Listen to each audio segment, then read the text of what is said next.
Welcome to Another episode of the TV. CNF Ay! TV and Tech Hindi pa kami show. nag-decide ng pangalan. Wala pa kami. This series still doesn't have a name eh. Okay. So we Wala still call na. it, yeah. Just go with the flow. Oo. Yeah, okay. Today, we have a special guest. It's my powerful safety, Michael Roper. Repair. Introduce mo si Tek.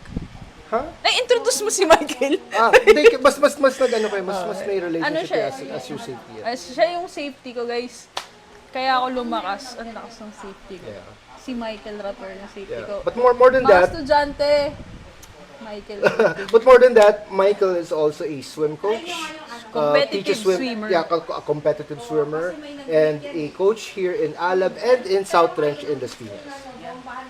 So, what do you wanna know about Michael's journey in So, skydiving? since CNF ang focus ng ating show, and magaling siyang mag-breaststroke, mag-CNF, gusto ko sanang malaman yung makakatulong sa mga gustong mag-CNF. Anong Right. advice mo sa mga gustong mag-CNF, Mike? So, ang una kong ma-advise talaga, from scratch ka talaga. Ako, kagaya ko. Yan, kung galing ka talagang zero or non-swimmer ka talaga, mas okay na mag-train kayo muna ng pool. So, ang target kasi natin doon is correction ng kick, Exactly. correction ng arm, then glide. So, yun talaga yung number one na magpapa-improve sa inyo. Right. Kasi, ayun, maraming diver na malalakas. Pero pagdating ng CNF, yun yung weakness nila. Yeah.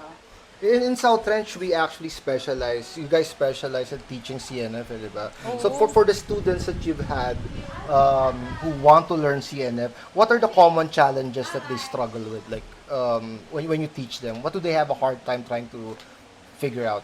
So, pinaka-challenging sa lahat yung timing. Ah. So, paanong timing? Timing ng arm, timing ng kick. So, hindi siya basta-basta pull, hindi siya basta-basta ng Yeah. kick. Yeah. So, lahat yon may timing, lahat yon dapat mong pag-aralan. Kasi ang kailangan nating itipid sa CNF, yung power eh. Yeah. Pagdating sa open water, malakas ka going down, pero yung going up mo, yun yung ilalaban mo. Right. So, papasok dito yung mental talaga. Kailangan mong gamitin yung utak mo Right. going down. So, kailangan mo siyang tipirin na at least sa pool kasi ang matitrain mo yung glide. Yeah. The more na mas malakas yung glide mo, pagdating mo sa open water, alam na ng katawan mo kung ano yung gagawin mo eh. Right. Hindi siya atake ka lang ng atake. Right. Yun yung magiging problema nyo. So, sa mga nagsisimula pa lang guys, mas okay na mag-start kayo sa pool. Exactly. Then, bago kayo mag-transition to open water. Kasi kung mag-start kayo ng open water, kahit sinong pinakamagaling na coach yung humandle sa inyo, hindi pa rin kayo mag-improve. Yeah. But that's a really good point because if you really think about it, the pool is a very controlled environment, diba? There's no waves, diba? The visibility is good. So if people want to like take videos of you, it would be easier for the coach to take a video so you can assess your technique. So yeah, I mean it's a really good place to start the pool. So yeah, I completely agree. Can you talk about like relaxation? Do you see like students who are very like stressed, very stiff, very anxious about performing CNF in the pool or even in the open water? Ayan, kasi pagdating naman sa pool guys, or start tayo sa open water, meron kasi yung iba na entry pa lang, alam mo na kung Magta-turn. magte-turn or tatagos. Kita mo ako minsan. Makikita Yan. mo ako. So kami, as a swimmer, S1, breaststroke talaga. Simula nung nag-athlete ako, breaststroke talaga. So pagdating sa open water, once na chinek ko yung dive, entry, alam ko na kung tatagos o hindi. Alam ko na kung may paglalagyan ba. Sure. Yan. Totoo yun. Kasi guys, lagi niyong tatandaan, kailangan yung makuha, sa first dive nyo, kailangan entry pa lang makuha nyo na yung momentum. Yeah. Ngayon, pag hindi nyo nakuha yung momentum, kahit anong mangyari, may paglalagyan talaga kayo. 20, 15 meters, huwag nyo siyang maliitin. Right. Lalo na kung nagsimula kayo ng non-swimmer. True. Daming nagpa-blackout ng 20 Oh yeah, CNF. definitely. Yeah. Oo, 20 CNF Yan, may nagpa-blackout. natutulog talaga. Natutulog. Then, sa pool naman kasi, ang makukontrol mo doon, yung relaxation eh. Na at least mafe-feel mo na nagka-glide ka. Then, makikita mo kasi yung tiles na moving ka eh. Yeah. Ngayon, sa line naman, makikita mo naman ang focus mo sa line yung going down. Right. Kasi meron tayong halos 10 meters ilalaban mo talaga. Exactly. Entry, pagka mali yung entry nyo, dun pa lang alam nyo na. Right. Exactly. Yan. So, ito, si Boss Tech, national record. So, nakita ko talaga improvement niya. Yeah. Yan, kumbaga dati sa South Range pa lang, I'm always there, you know. yan, Always. South Range, yan, doon kami nagmi-meet, Yeah. wala pa yung alab. So, parating ko sinasabi na mas mag-focus kayo sa pool. Exactly. Kasi pagdating sa open water, lahat ng sakripisyo nyo sa pool, makikita nyo eh. Yeah. So ako naman guys, nung wala pa, nag-start talaga ako pool. Yeah. So, advantage sa akin dahil swimmer ako, alam ko yung stroke.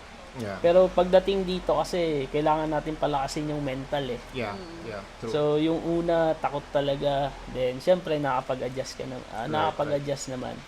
So, kung dati, nasar-asar ko lang sila. Ngayon, iniwanan na nila ako. Pero grabe yan si Michael Yeah. Nagpo-40 Mentor ko yan, CNF mentor. yan, pero hindi Oo. nagtitraining. Oo.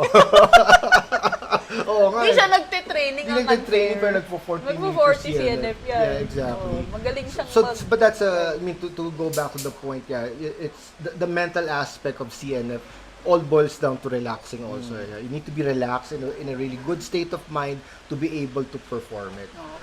I have one last question, but you go ahead. Do you have any questions? I don't for- have, sa mga gusto mag-CNF dyan, hanapin nyo to. Yeah, exactly. Yan, paturo kayo dyan. Pag non-swimmer kayo, swim coach din Yeah, yan. Magpaturo And where can kayo they dyan. find? I mean, I Saan know ka namin we're- makikita, Michael? Yeah, where can they find you in the internet? Ah, Your OnlyFans, tell Sa- them.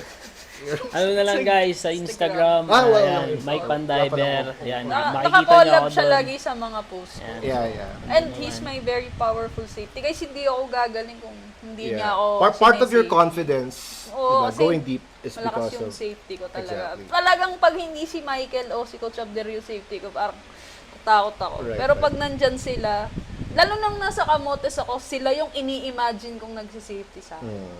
Sila talaga. Kasi Michael Rapper yan eh. Exactly. Okay, Michael, anong mensahe mo? Wala na ba? Wala na guys. Okay, sige na. Kung gusto niyo akong makita, nandito lang ako sa Alab. Yan. Yeah. Pwede kayo pumunta dito. Then kung gusto niyo mag-aral ng CNF, punta lang kayo dito. Yeah. Kahit pangkain lang, di ako naninihi. Huwag na!